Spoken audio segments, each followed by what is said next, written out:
Menurut hemat kami sebenarnya saksi yang dihadirkan itu tidak menerangkan apa-apa, ya hanya ngomong-ngomong saja, nggak jelas apa yang diomongkan dan tidak begitu relevan untuk dijadikan sebagai alat bukti di dalam persidangan. Dan karena itu kami berkeyakinan dari pertanyaan-pertanyaan yang kami ajukan dan tidak terjawab sebagaimana yang seharusnya dijawab, kami akan menuangkannya nanti dalam kesimpulan. Pada akhirnya kami akan menyampaikan kepada majelis hakim untuk menolak keterangan saksi dan keterangan ahli yang disampaikan dalam persidangan ini.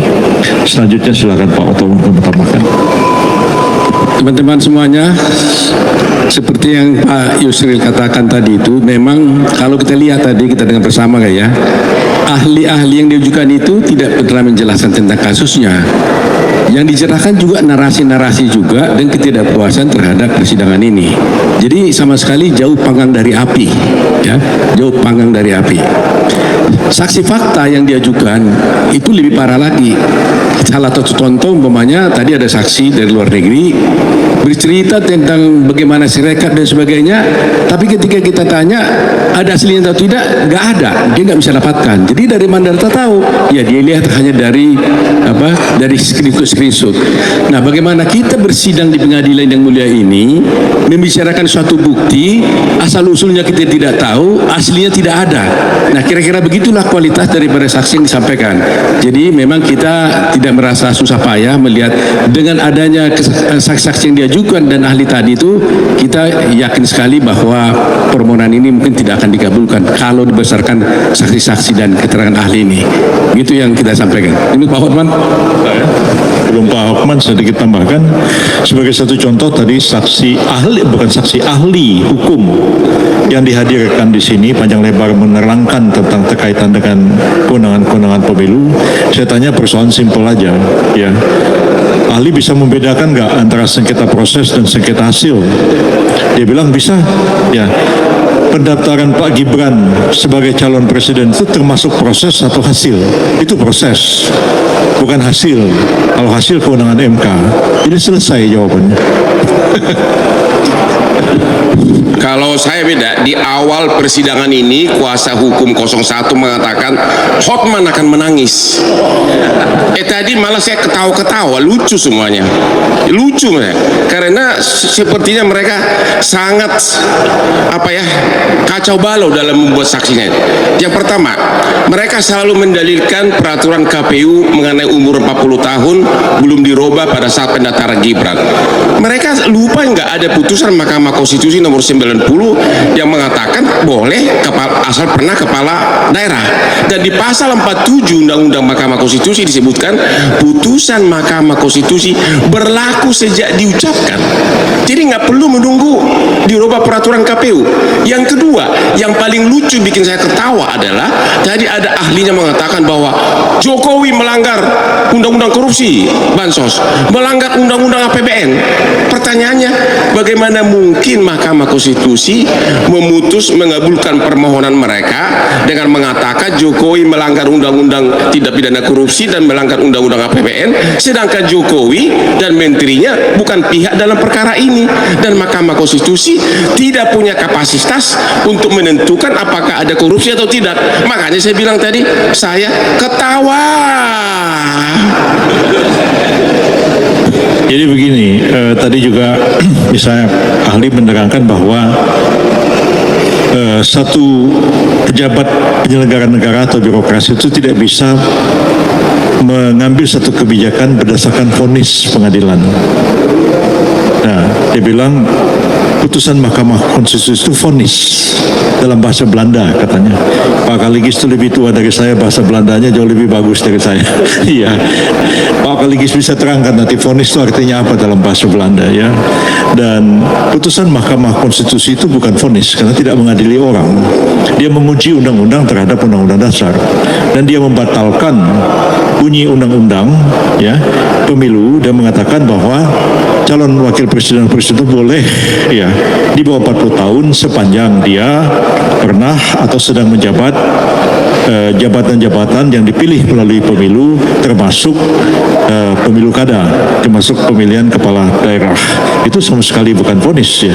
Putusan Mahkamah Konstitusi dalam hal pengujian undang-undang itu mempunyai kekuatan yang setara dengan undang-undang, dan karena itu dia bisa dilaksanakan. Itu bukan vonis pengadilan. Kalau vonis pengadilan dieksekusi oleh eksekutor, beda sama sekali pengertiannya. Jadi saya juga agak heran ya, ahli dihadirkan ke sini tapi kurang memahami persoalan begitu simpel ya.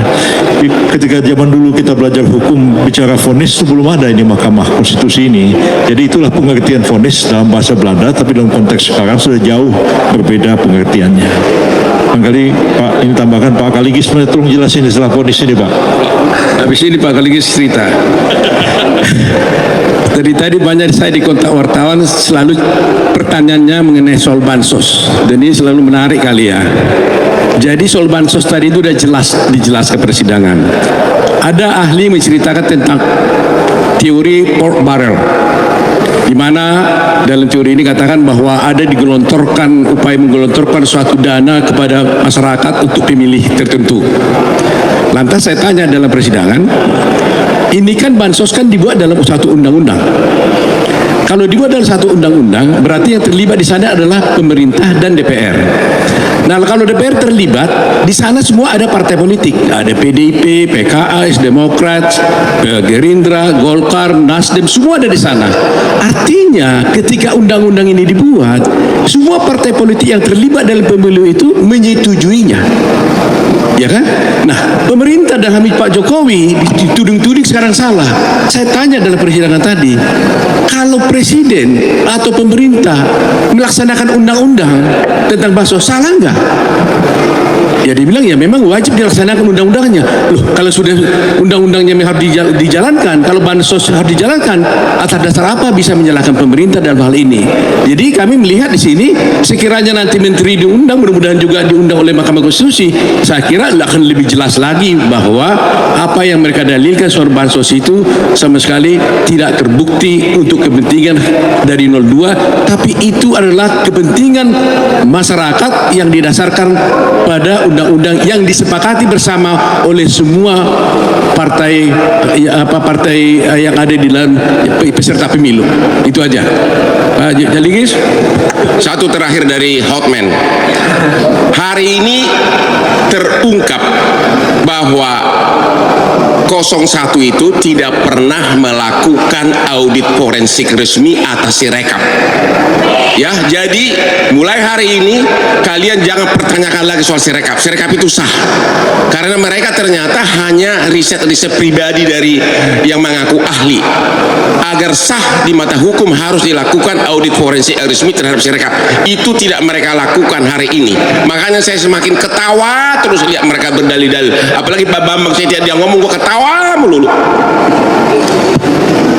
Kalau vonis uitspraak Pak, uitspraak kalau vonis. Jadi kalau putusan nomor 90 itu erga omnes, final and binding. Kemudian tadi ada tuduhan-tuduhan deceit, penipuan. Ada tuduhan-tuduhan Presiden Jokowi penjahat katanya. Itu kan mesti melalui undang-undang. Karena sumpah Presiden pasal 9 adalah taat undang-undang. Melanggar undang-undang adalah kejahatan jabatan. Tapi itu mesti melalui vonis, melalui acara. Itu diatur di bab 28 Kitab Undang-Undang Hukum Pidana pasal 413 sampai dengan 437. Silahkan lihat pasal 421. Kejahatan jabatan itu kalau kita menabrak undang-undang.